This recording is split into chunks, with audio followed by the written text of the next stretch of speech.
So about 6 years ago, my best friend and I, he's the other one, I'm the good one on the other side.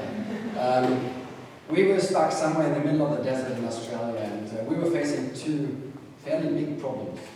One was life was getting a bit boring, something new had to happen, and the other one was we were running out of beer. So it's not that our lives were boring at the time, actually we had quite exciting lives. Hugh is the kind of guy who's worked for the UN in Sri Lanka after the tsunami and coordinated projects over there for the humanitarian organizations. And he's the type of curious person who would go to Bolivia to visit a protest. I mean, who would do that? Who in the right mind would do that? So, and I at the time was 23 years old, and I'd already worked and lived in 4 different countries. But according to Hugh, I missed out big time on the protest holidays. So we needed to come up with a new strategy to spice up our life. So what we did was we decided we were not going to make it about the places we were going to go to, but we were going to make it about the trip, about how we're going to get there. So we were sitting there, we were getting to the last 2 cans of beer, and all of a sudden Hugh said that, I hit the jackpot, I got it. This is what we're going to do. We're going to get a crab car, the type that your grandmother would normally drive for shopping, and we're going to drive to Mongolia. That's bound to be difficult, is that difficult enough for you? And I think I said, dude, that is the dumbest idea that anyone has ever told me. But I love it, it's great, let's do it. Oh, so that's Hugh. He is he's an Australian, by the way. He is the most unmaterialistic person I've ever known on the planet. That means to me that he is an amazing friend and a fantastic person to travel with. But at the same time, it also means do not give him anything that you value too much, because chances are he's going to bring it back slightly modified. So in the autumn of 2009, he rang me up. I was in England at the time, being German, studying. I devoted most of my time avoiding any topic relating to football or the Second World War. And he said, all he said was, mate, I'm great, I got you on the phone, because I just booked my flights, I'm coming over, let's get the car, we're set. And I freaked out a little, and because I was devoting so much time to avoiding these topics, which are not very healthy to get stuck into when you're in England as a German, I said, look, okay, you really booked your flights, like, are we really going to do this now? Great, okay, we got to plan this, I'm German, this is going to be thought through, give me an Excel spreadsheet, give me a calculator, I'm going to plan this shit out.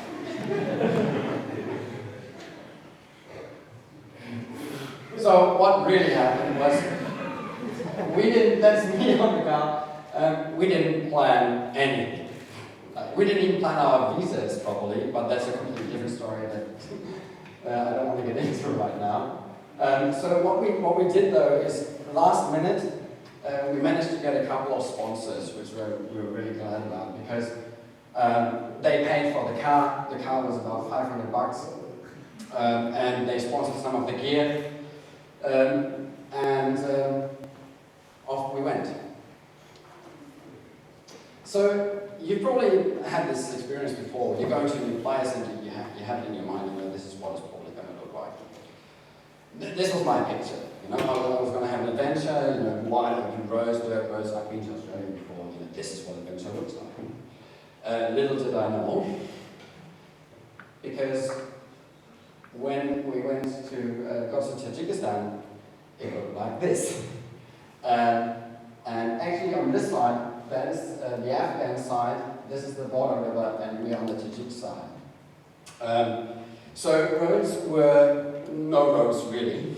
I mean, I wouldn't call that a road, and that is a good patch. Yeah. So what caused it was a lot of that. But luckily the roads were so bad that there were always these potholes and you could always get in to fix it. Yeah? So that was the good part about the bad road. Yeah? So that's us lying under the car. And the car was falling apart. It was a sturdy car, it was a good car. But it was made for these kind of things. But that was the challenge about it. And later you'll see on a different photo we just did away with the exhaust because who needs an exhaust on a rally anyway? And we just strapped it to the roof. Later actually we gave it to someone who made an oven pipe out of it. So to avoid the worst patches, we decided we're going to ask local peoples and stop them in their vehicles. Yeah. So actually some funny stories happened there because this guy actually got on his horse. He spoke a language that we didn't speak. I speak a little bit of Russian, but he was speaking a local dialect and I had no idea what he was saying.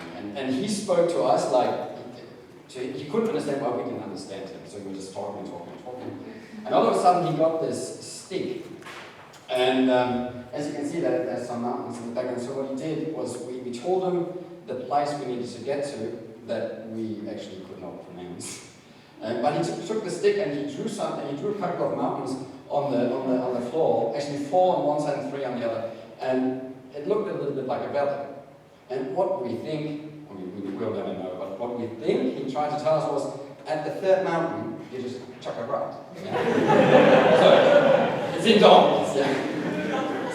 So we did that, but the thing is, before you see the next slide, what we never considered is that they were telling us the way which they would go on a horse.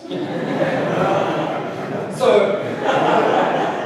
a few hours after we asked for direction, this is generally what happened to us. And unfortunately, I don't have pictures of the others. But actually, sometimes the water was so high that we had to take the doors, yeah, because we were so scared of water getting into the car, and we didn't want to get wrecked in the car. So we made this deal at the beginning of the trip when it was still like 30, 35 degrees, and we said, okay, if we get to a creek, then what we're going to do is we can toss a coin, and the one who loses walks through the creek and finds the best spot to drive through.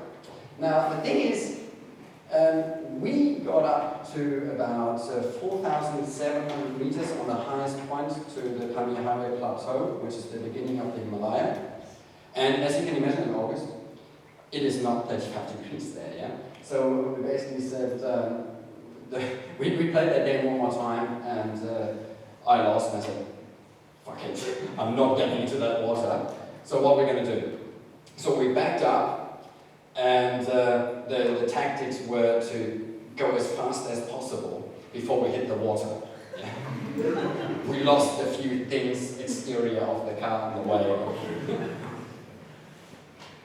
So, but all I can tell you is that it was well worth it, because we were camping in a location that you cannot believe. This, again, this is still in the Wakhan Valley, where the shade of the mountains that you see on the right side, that's Afghanistan. We are on the riverbanks of the Wakhan River. And because the border is heavily guarded, because of all the drug smuggling that happens in between, soldiers visited us frequently. This was the first incidents where they visited us, and if someone walks up to you, actually it wasn't someone, it was about 10 of them, with a machine gun, and they're like, in the language that you don't understand, and they whack the machine gun in front of you. We were pretty scared. So, I said, I was whispering, and then they got even more agitated. And, okay, so I started speaking loudly again, and he said, okay, now let's offer them vodka. That is the second demonstration. But, so we did offer them vodka, and turns out, people in that area of the world, they love vodka. That's the glue of every bomb. So our health went downhill from then on. But we survived. Yeah? I mean, Hugh is still alive as well. So now what? After we've done the trip, we were on the way for 7 weeks. We did 18,000 kilometers. And we were still able to look at each other afterwards, and we didn't kill each other. There were times where we were very close, but we both survived. And we've done it in this car, which only had 42 horsepower, an engine size less than a liter. I think it was 998 cc. And we thought, okay, we ought to do this with other people, because all of our friends were really envious when we sent the photos. So she said, hey, let's make it a rally. let's bring other people to these places and have them interact with the cultures, but let's also make it a rule to take a territorial car that is completely unsuitable for the trip. Because the thing is, everyone can drive that route in a Land Cruiser. But the thing is, when your car breaks down somewhere in the middle of the desert in Kazakhstan, you've got to become resourceful. Like the talk about Australia before was about resourcefulness. You have to do the same when you're stuck somewhere in the middle of nowhere and no one can help you. And most of the places that this rally goes through, they are not that remote that something bad is going to happen to you, but you will have to become really resourceful in fixing your car. So we decided to start a rally to Tajikistan because Tajikistan was the only place that we knew that it was not possible to get into that country without leaving a tar-sealed road. It was just not doable. So lucky enough, we found some mad enough people. These lot we found in Austria. Actually, they planned to go on the rally for so many days, and they bought a different pair of sunglasses for every day. Like they had these porno bar sunglasses on takeoff. Fantastic. So this is the rally from 2012 last year, and we were able to gather quite a lot of people. And the great thing for us is when we hear their story and when we see their pictures, we see that the same things that happen to us are happening to them. They get lost somewhere in the middle of nowhere, so probably they ask for the way. And they landed at this bridge, just like we had to cross this river, they ended up at this bridge. But the thing is, in Tajikistan sometimes you drive 14 hours, but you only make it 200 k's. So the thing is, I know this bridge, and it's a 3-day drive, which is actually, it was just about 500 kilometers to that bridge from the last turnoff. So you're in front of this bridge, there's a river, there's no way you're going to cross without using the bridge, but you want to drive back 3 days? No, probably not. So you have to cross it. Just to end up at a place like this. So that was the great thing for us, to see that these people, they can and they really live in the nature, in the desert, with the people, wherever they can. This is actually one of our participants. They were a great bunch of people. So what's the big picture? These people don't just do a senseless drive and do a lot of adventure, so we actually support some projects in Germany and in Tajikistan, which these fantastic guys, 32 ralliers actually last year, raised 28,000 euros to support winterization projects, and the money actually goes directly cash to the charity to build the homes. So what does this have to do with opportunities, actually? So this leaves me with what I want to leave you with today. Opportunities, and to make them real, aren't exactly a safe business. They weren't 100 years ago, it isn't now, and it's probably not going to be in the future. And opportunities don't fall out of the sky just like that. But what you have to do is to, when an opportunity arises and presents itself to you, then it's probably because of something that you already said, did, or thought. And the only hurdle is to make it then your own. And I believe strongly that to do that, you need to live life a little more on the edge and a little less on the couch.